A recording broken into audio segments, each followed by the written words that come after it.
What's going on, guys? Good morning. Welcome back to United View. Hope everyone is doing very well. Welcome back to another morning edition of the Transfer View. Now, yesterday was a day, wasn't it? Yesterday was a day filled with a lot of discussion, a lot of back and forth, a little bit of can we say hysteria on social media when it comes to Darwin Nunez? We're going to talk about that today. We're going to start off talking about Frankie De Jong, the latest developments in that saga, which, let's face it, we have to resign ourselves. It is going to be an ongoing saga with Frankie De Jong. I think that it wouldn't be a transfer window. It wouldn't be a summer transfer window, certainly, without Manchester United chasing one player for almost the entirety of the window.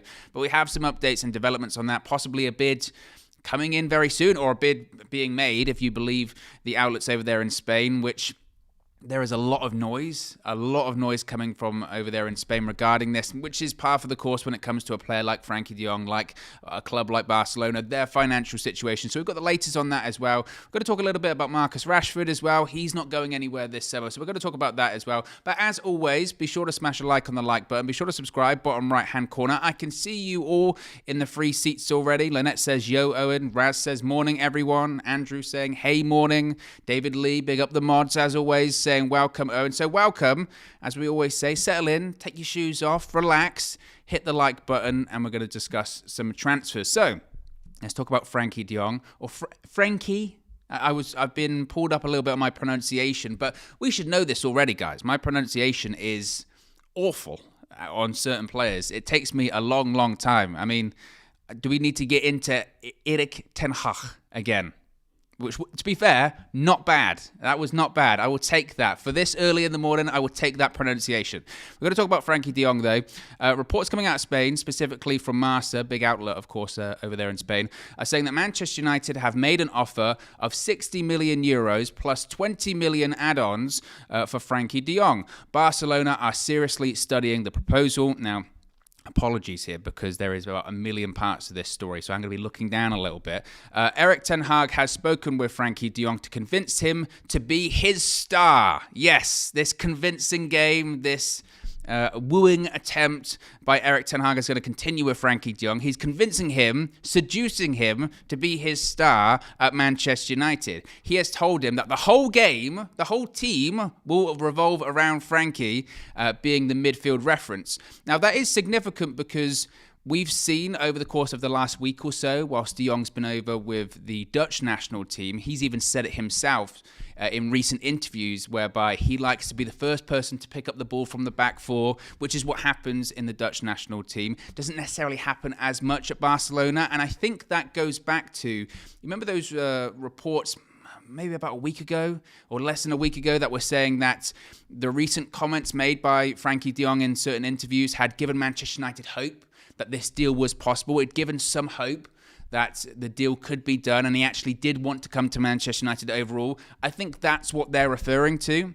They're referring to the fact that maybe he doesn't play or have the exact role that he would want at Barcelona, and therefore, given the fact that Barca have to sell, given the fact that he's going to have to eventually resign himself to being that I'm not going to be a player at Barcelona next summer, or next season rather, we can also convince him by saying, look, you're going to be the centerpiece of our team. You're going to be everything. And Erik ten Hag is going to say to him, that role that you love to play, that role that you've been killing it with in the Dutch team, you can do that for us. You can do that every single week. And you'll be with me again. You'll be with Eric. You like me. We like each other. Donny's here as well. He's going to be playing as well. Yes. Believe that too. So I think maybe that's Manchester United's hope there.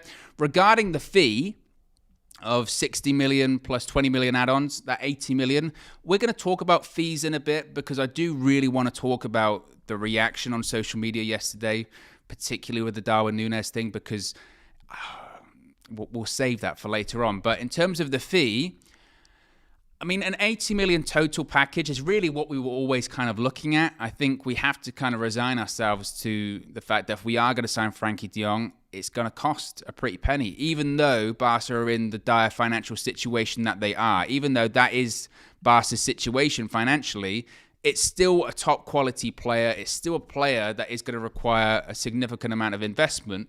But for an initial fee of 60 million, that does leave some ability to maneuver in the budget. You know, the budget that Manchester United have this summer has been quoted as 140 million, 150 million, possibly could be up to maybe 200 if you get the right kind of deals done in terms of people going out the club. I mean, Dean Henderson was actually going to be one of our biggest cash cows this summer, and we don't really know what's going on with him now. He might not be leaving on a permanent basis. He might not be leaving at all. Newcastle apparently don't want him. So we still could be looking at that 140, 150 million. And if that is the case, if we can sign a player like Frankie de Jong for an initial fee of 60 million, that does leave space to buy other players, because we can't go through the window. And this is the concern with the Frankie de Jong thing, isn't it? There's two. One, does he even want to be part of the project? Does he even want to come to Manchester United? And realistically, the answer is no. He doesn't really want to come to United. He wants to stay at Barcelona, but that can't happen. He wants to play Champions League football.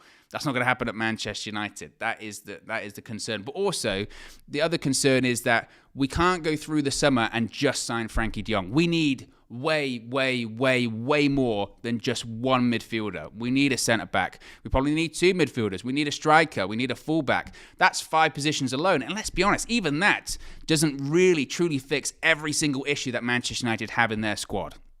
So we can't go through the window and just sign one player. And that's the concern of if you have to spend a big sum, a big fee on one player. So a 60 million euro fee initially is, I think, around the kind of deal that Manchester United would want to do. And those 20 million in add-ons, who knows what those add-ons are? Remember, we've still got a Ballon d'Or clause for Anthony Martial. That ain't getting paid. I bet Monaco, I mean, not that they have to worry about money, but they're thinking, oh, who put that in? Because we're never getting that money. So who knows what those add-ons will actually consist of as well. Now, when it comes to the rest of these Frankie de Jong reports, and these ones do kind of make me chuckle, I must say, because the words used are so dramatic, such as this from Mundo Deportivo over there in Spain. Frankie de Jong is losing strength with each passing day as a Barcelona player. How Shakespearean does that feel like? I'm losing my power force is draining every single day as a Barcelona player. He's like, what is it in... I don't know. It feels very like Lion King, you know, when he's gripping onto the ledge. And is it Mufasa stamps him off, Josh? Am I right on that? Yeah, he stamps him off. It feels like that as well. It feels like Titanic when he's gripping along to the driftwood and then he's just going to fall away. It feels like that. It's all very dramatic when it comes to Frankie de Jong. Nevertheless, he's losing his strength with each passing day as a Barcelona player. He is no longer a priority footballer in planning for next season, and the possibility that he'll be transferred is increasing. It continues. Frankie de Jong already knows Barcelona's plans and is well aware he may be transferred. He's communicated he wants to stay, which is said in all of these interviews, so that's no surprise. But in the case of being forced to leave, he would end up accepting, although he would be very upset at their decision. So that's actually quite key, in fairness. That is key because the concern for a lot of people, myself included, has been, does he even want to leave Barcelona? And in those interviews, he said, Barca's my dream club. I want to stay at the club. I don't want to leave. The club hasn't told me anything, etc., etc., etc. That's really the first time that I can recall seeing a report saying, if he's told he's got to leave, he's kind of resigned himself to the fact that he can't dig his heels in and he's going to have to go. He'd be upset. And I could see some people being concerned of, so he would be willing to join United, maybe. He wouldn't be thrilled at the prospect. How much would he be willing to commit if he's at a club, but he's devastated, he's heartbroken, he's lost his strength, he's fallen off the cliff in Lion King, all that kind of stuff. I feel like I'm describing Lion King very badly there. I will be honest, it's been a hot minute since I've watched that film. It's too much. It's just too emotional. That whole bit... You know, I haven't watched the remake version. Have you seen that? Josh, you seen the remake version? Don't bother. Is it bad? Oh, it's not good. That's a shame. That's a shame. They've already stopped remaking them into live action. I feel like that never really works out. Just leave the childhood memories where they're supposed to be. Just don't bother. You'll ruin it. I was talking about this. We're getting way off track, but don't matter. I was talking about this the other day. I went back and played Spyro on PS1. This was years ago because I thought, I love Spyro when I was a kid. I'm going to go play it again. I shouldn't have done it. I shouldn't have done it because once it loaded up on the screen and essentially I was met with a blur, then there was a bit of purple in there, and I guess that was Spyro the Dragon. I was like, should always leave those memories. Shouldn't refresh them. But I don't want to take the risk, Josh, if they've remastered it. I don't want to take the risk. Leave the memories where they are. They're safe. They're cherished. They're prized. Nate H with the super chat says, it just seems like this club is run by plonkers. Well, you're probably right there, Nate. Well, you are right there, Nate H. Certainly plonkers. But I do want to talk about that in a second, about yesterday and the Darwin Nunez reaction to all that kind of stuff. Now, to finish up on Frankie de Jong, by all accounts, Erik ten Hag has already called de Jong. A lot has to go wrong for him not to be a Manchester United player. Once again, that comes from reports out in Spain. And I think that is also significant because there has been a lot of discussion over the past... how long have we been linked with Frankie at this point? A month? Over the last month, there's been so much discussion of why are we continuously pursuing a player that doesn't want to come or is reluctant to come to United. And kind of the pushback to that has been United wouldn't be pushing this hard if they didn't feel like this deal could get done, basically. There is obviously something there, whether it's from Ten Hag, whether it's from Barcelona, whether it's from de Jong's agents. There is obviously something there that says to them, yeah, this deal can get done. He might not like it, or he might be reluctant, but it will get done. If United had been told at any point, you would hope, I don't want to come, I'm staying at Barcelona, my heels are in the sand, I don't care if I send the club under because I'm here, I don't care if someone else can't be signed and all that kind of stuff, I'm staying. You would hope that United would go, well, okay, we really wanted you, Eric really wants you, Donny really wants you here, but actually, it's not going to happen then. That's fine. There's obviously something in this that United have said, you know what? It looks like it's going to happen. And with the growing days, I know it's tedious, and I know it's a pain, and I know every day you feel like, oh, it's the same, or we are worried because we've been through this all before, and I can't take another saga. I've been through another saga. I get it, but there does feel like something is going to happen here. As I mentioned before, I'm still a little bit cold when it comes to it because, you know, if you don't learn from past mistakes, what are you doing? It's a definition of insanity, doing the same things over and over and over and over and over again, expecting different results. I understand that. But it does feel like in the coming days, we might see some movement on this. And Gerard Romero, who of course was the first guy to kickstart all of this stuff about Frankie de Jong as well, has said that he spoke to one of the agents, or he said, quote, just now one of the player's agents has wrote to me and that the process of Frankie de Jong to Manchester United has been activated. Activate transfer move. Feels very Power Rangers, that, doesn't it? But apparently that's happening. Again, Gerard, it's in his best interest that move does happen because he was very strong out the gate when it came to the Frankie de Jong move. The night that Ajax won the Eredivisie, and it was the Youth Cup final as well, because I remember the guys were over there in Amsterdam, that's when that story broke, and he was saying, basically it's done. It's a done thing. And we're, a month after? It still isn't done. I don't know how close it's being to being done. So it was in his best interest to go, no, it's definitely happening. Don't worry, it's happening. So we can go back to the original report and say, see, told you so. You laughed at me. But so that's the latest when it comes to Frankie de Jong. What's everyone saying in the free seats, though? How do you feel? There's a lot of Lion King talk in the free seats. Nos just says Hakuna Matata. Brilliant. EDT says, again, why are we trying to sign players that don't want to come? What else have we got here? Daniela says, Aladdin live action is actually good. Is that the one with Will Smith as the genie? Because, I haven't seen it. I saw that first trailer of Will Smith as the genie. That was not good. There were a lot of videos about the CGI because he was a giant blue man, which is what the genie is, but it was just Will Smith's face just put here, and it did not work. And also, you can't. This is why you shouldn't be doing like the live action remakes of them. You can't top Robin Williams as the genie. That's sacred. You can't touch it. You can't touch it at all.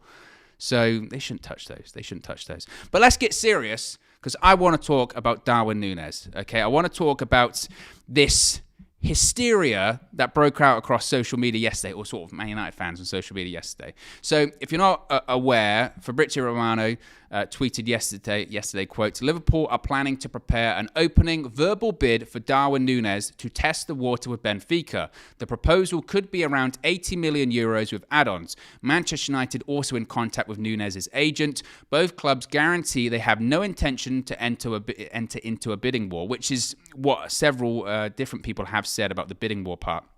Now, Romano then followed this up, saying Liverpool are preparing official bid for Darwin Nunez for 80 million euros plus add-ons after opening talks with Benfica. No formal proposal yet, but a bid is incoming. Verbal talks ongoing, waiting for key steps. Manchester United still in contact with Darwin Nunez's agent. Crucial hours, days ahead. Right.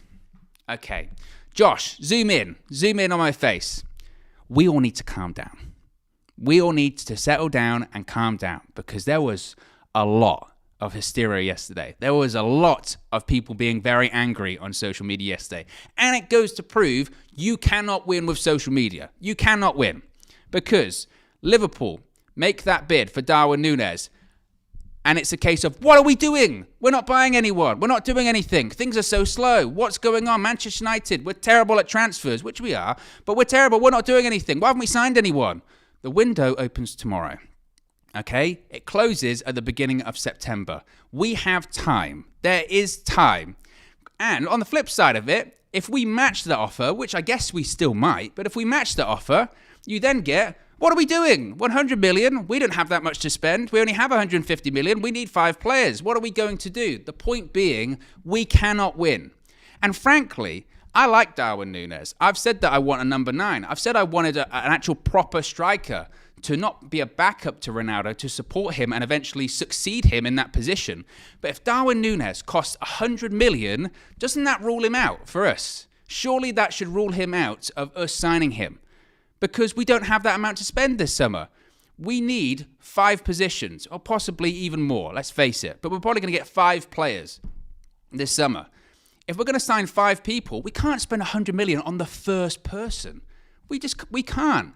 As I mentioned, why would we be making the same mistakes we've made in the past? Why would we do that? That's the definition of insanity. In the past, you'd have a club like Liverpool make that offer, and then what we do, we go, we need to do that. We're going to match it. We're going to buy him, and we'd buy him for even more, 105, 110. And then after that, what do? We then go, we haven't got any money. We've just got Darwin Nunez. We've just signed a striker, a position that, let's be honest, we do need someone to support Ronaldo, but there are far bigger issues in that squad right now. We need 1, 2 midfielders. We need a centre-back. We need a full-back. But we've blown it all on one player. We need to be smart. And again, I find it crazy because I swear we were having these discussions or conversations just a couple of weeks ago. It's going to be a long summer. We need to be patient. We need to be smart. We can't make the same mistakes we've made in the past. Granted, some people would say, well, us being beaten for a player or us talking, monitoring, interested in a player for weeks, only for Liverpool to sweep in, isn't that the same mistakes of the past? But as I mentioned, these players, they don't have an affinity to Manchester United. We have to remember this. Unless they've supported Manchester United as a child, they don't have an affinity to join us. They have an affinity in Darwin Nunez's case to go to the Premier League. But if it's a binary choice between Manchester United and Liverpool right now, weigh them up. Do a pros and cons because that's what they're doing. That's what Nunez is doing. That's what his agent is doing. He's going, right, Liverpool, what have they got that we like? Champions League football. They're competing in the Champions League significantly as well. They've been in 3 finals in the last 5 years. They've got one of the best managers in the world. They're competing for the titles every single year. Let's look at Manchester United at the moment. Europa League. When did they last win anything? Yes, they've got a good coach, but who knows how that's going to work out? And look how the club's run. If you're not a fan of United, why would you choose that project over Liverpool? You wouldn't. You just wouldn't. And if you're if your priority is Champions League, I want to play in the Champions League, let alone win it, you would go to Liverpool if you don't have an affinity to United. And we have to remember that. We do. And again, it's just, I find it baffling, this hysteria, because you saw it yesterday, it was such whipped into a frenzy, absolutely whipped into a frenzy. And let's face it, we're going crazy about deals that haven't even been done yet. We're judging Manchester United's transfer window and the window hasn't even opened. It hasn't even started yet. by all means, when we get to the end of the window, once the window's closed, once we get to the beginning of September, and then we have Manchester United signings or lack of signings, that's when you can judge the window. But to me, it seems very naive to be like, we haven't done any business, or judge Manchester United's transfer business today, because we haven't done any.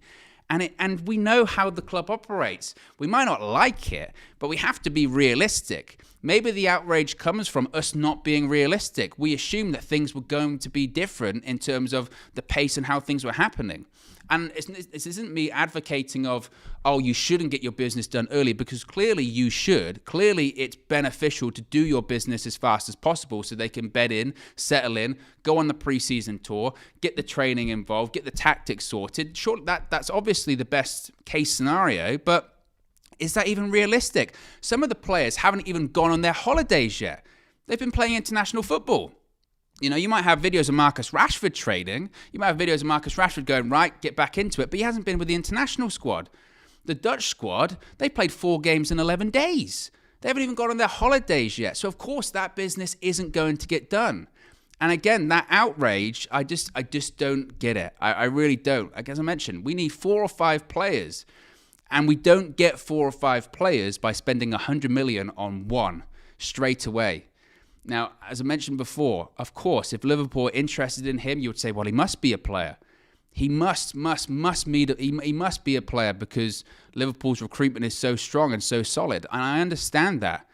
But we have to take a step back, and we have to realize where we are. We have to realize what we are. And I know it's difficult because it is tedious and it is every day, and it does feel like it's a drip feed thing, and sometimes it does feel like we hear the same thing over and over and over and over again. Unfortunately, that's the nature of the beast. Unfortunately, that's the transfer window. Unfortunately, that's agents. You know, that's how it works. How many times have we heard in the last 24 hours, United, Liverpool, they don't want to get into a bidding war. We don't want to get into a bidding war. That's because the agent wants them to get into a bidding war. They want to have this ginormous price. And if that is the case, as I mentioned, and it shouldn't be a massive surprise also when it comes to Nunez of being 100 million or 80, 85 million, because that's always been the price. That was always the price that was quoted. And at the time, everyone went, that's a lot of money. That's a lot of money. And again, we need to be smart. We really do. And where does this all come from? Does it come from mistrust of the board and the club? Yeah, and that's fair. Does it come from past experiences? I guess so as well. And again, I get that. I do. And I also think it comes from when other clubs start making some moves. So, for instance, yesterday, when Liverpool that news comes out that Liverpool are interested, or they're starting talks or starting proposals, starting discussions, it makes you nervous because you think, what are we doing? Why aren't we doing anything? We've got a big summer ahead. There's a lot to do. We need to be doing this. And that is true. But as I mentioned, once I start hearing those prices of 100 million for Darwin Nunez, I went, well, effectively that rules us out anyway. And if we still go on to sign him for that amount of money, that would be a massive concern for me, because I would say, who else are we getting then? We know we want Frankie de Jong, but that would be 160 million initially. That's our business done. Where's the centre-back? Where's the full-back? Where's the other midfielder? And then halfway through the season, we're having the discussions of, why didn't we do that in the transfer window? Why didn't we get centre-back? Why did we get Nunez for 100 million? That's the problem. And I feel like, and I know it's ironic, I'm shouting for calm, which is a bit of an oxymoron because I've just been screaming into the microphone for the last 5 or 10 minutes. But we do need to be calm, and we can't judge this window truly before it's even opened. You have to judge it once it's complete and once the window's closed. Then we can judge John Murtough. Then we can judge Richard Arnold. Then we can judge Darren Fletcher and how well they've done this summer. Nate H with the super chat says, Leeds have signed 2 players. Villa have signed Kamara. For me, it's not that we aren't getting Nunez. It's about the club not having or executing a plan swiftly. Identify who you want and get them. Well, I appreciate that, Nate, and you could argue again, some of those deals probably might have been done way ahead of time as well, and I understand, I would say maybe it's easier said than done when it comes to certain players. Manchester United have been, and they are, a laughingstock when it comes to transfer negotiations. So when United come knocking at that door, some clubs take the piss. They do. They go, we get more money out of them. They're stupid. They're idiots. And maybe, and I don't want to come off as like a massive club defender or sympathizer. Maybe it's United putting their foot down, going, no, we're not going to do that this summer. And maybe I will be proved wrong, and who knows, I might. But maybe come the end of the window, that would absolutely be right. You go, there was no plan, and we don't know what's going on. But I struggle to... I saw a tweet yesterday that kind of summed it up really well, that the Manchester United manager, Erik ten Hag, is in massive trouble because he hasn't concluded his transfer business before the window's even opened. And that's what it feels like. How many deals are done in July, in August? I know it's not the preferential way to do it. And again, I know that, to your point, Nate, that other clubs doing transfer business makes people nervous and makes them worried. And why aren't United doing anything? What's going on? But other big clubs as well, have they done massive business? You could talk about Haaland. That was a release clause. You could talk about Spurs have signed 2 players. Were they both free contracts, free transfers?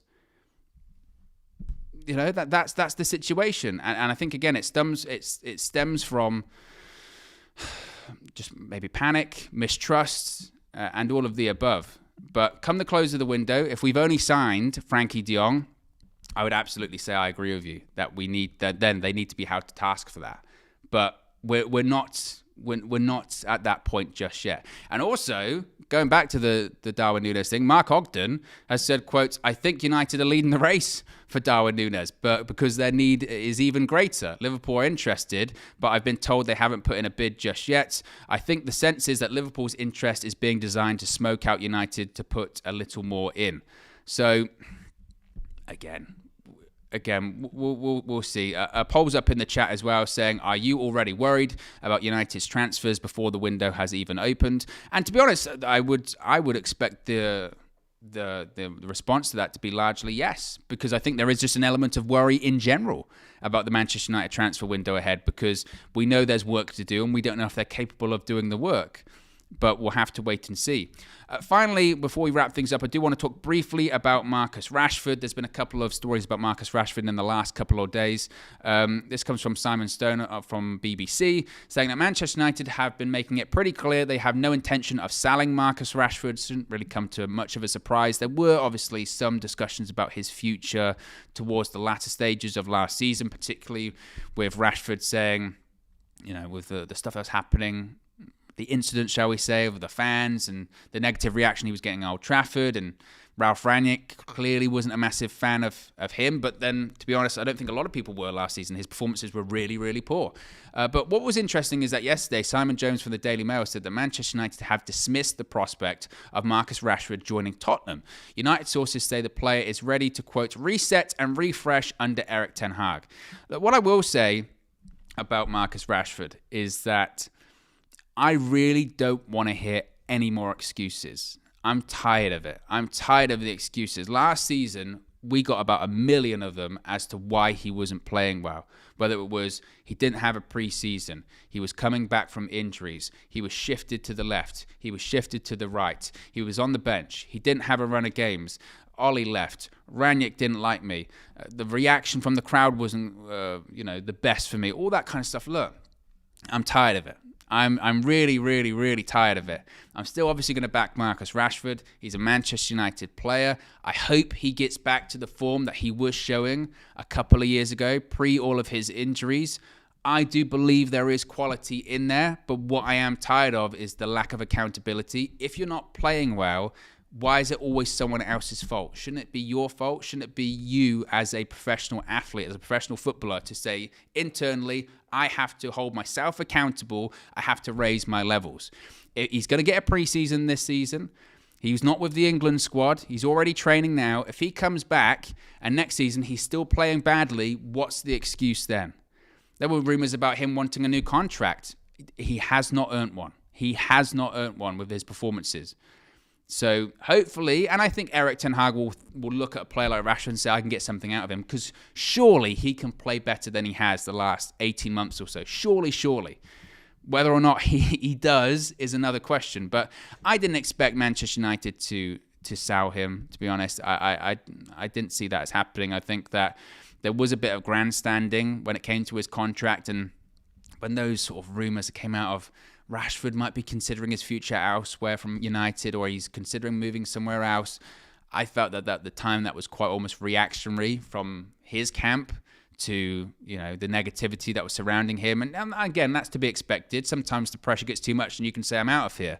But if he doesn't have a good season this season, then certainly you could say, well, what's the point in keeping him around? Then he has, what, is it a year left? A couple of years left on his contract anyway? Then you can say, okay, let's start looking elsewhere because it hasn't worked out. So I don't expect Rashford to go anywhere. And again, hopefully, we see an improvement from him this season.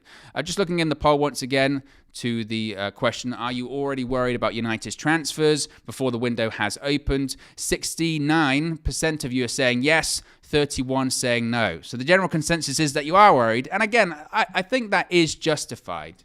I do. I think that is justified of being worried, because I'm with you. I'm worried about it as well. I'm worried about United's capabilities of getting 5 deals done. And I say 5 deals, 5 quality deals done between now and the end of the window.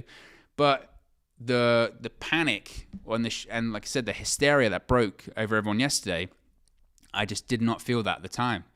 I said, ooh, it's a lot of money. You have to remember with Nunez, if Liverpool spend 100 million on Darwin Nunez, that is their transfer signing of the summer. I would be stunned if they did any more business, because they don't have that huge budget. Man United have a bigger budget most of the time than Liverpool, but they've got players leaving, Mane, possibly Firmino, and they go, okay, we need to sign one player, Nunez, done. That's our transfer business done, because they only need to do like for likes. They don't need to do major surgery on the squad like United do. It's different. If United only needed a striker this summer, if you just said, the only thing United needs is a striker, then bang, we're going to be winning the league, then you'd say, yeah, spend 100 odd million on Darwin Nunez. That's all we need. But we need way, way more. So, again, the panic, I'm not really buying into that, it must be said. We've got over 800 people watching, less than 200 likes, Josh. He's going to be angry. He's going to be angry and upset. I'm very angry. Let's see if we can get it up to at least, what should we say, Josh, 250? At least? 5,000. 5,000. Let's see if we can get up to 5,000 likes before we wrap it up.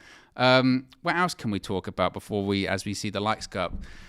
I don't want to. I suppose it depends. Spoilers, shall we say, ahead, because if you haven't watched the latest episode of Obi-Wan, then maybe you're a disgrace, like the likes. But me and Josh watched it yesterday after we did the stream. I very much enjoyed it. I did. I've been enjoying Obi-Wan, and you know what? I saw some reaction of this on social media as well. I don't know what's worse, actually, Star Wars fans or football Twitter fans, because I saw some people saying, wasn't a lot going on, and after last week's episode, it wasn't as good. You can't have an action-packed episode every single time. You can't. You know, that's like any TV series. You have to go up and down. You have to go like that. And I still thought it was good. I was still very content. We were watching it in here, actually, and we had, I don't know if you can see them on the screen. Can you see them on the screen? Oh, you can't. There are these lights that look like lightsabers, and we had, they were sort of bluish, and we had a blue hue in here, and it was great. I very much enjoyed it. Just this reaction. Obi-Wan is whack. First, Tabarez says, first Thor, now Obi, what are you doing to us, Owen? G-Man says Obi-Wan show has been disappointed. No. No, it's not been that bad. It's not been that bad. I refuse to say that it has been bad. We're only, by the way, less than 50 likes away from 300. So let's get to 300. Obi-Wan is not a bad show. I've enjoyed it so far. I think that is the main thing. The canon is that the issue, that people don't like, that possibly it might break canon a little bit and all that kind of stuff, because that's kind of Star Wars though, isn't it? That canon is very loose. Very, very loose. And also you have to remember that they're stuck to the parameters of the films that happened in the 70s, like 50 years ago at this point. So they are a little bit stuck, especially once they get closer and closer to the actual episode 4. But yeah, that's that situation. Anyway, guys, look, let's see how many likes we've got left. We've got 264 likes, so we'll wrap it up there. Be sure to smash a like on the like button on your way out. Be sure to subscribe, bottom right-hand corner. Plenty of Manchester United transfer news and news on the way. Of course, the transfer window does open tomorrow as well, so we're going to be covering that in depth too. But I'll speak with you again very, very soon. Peace.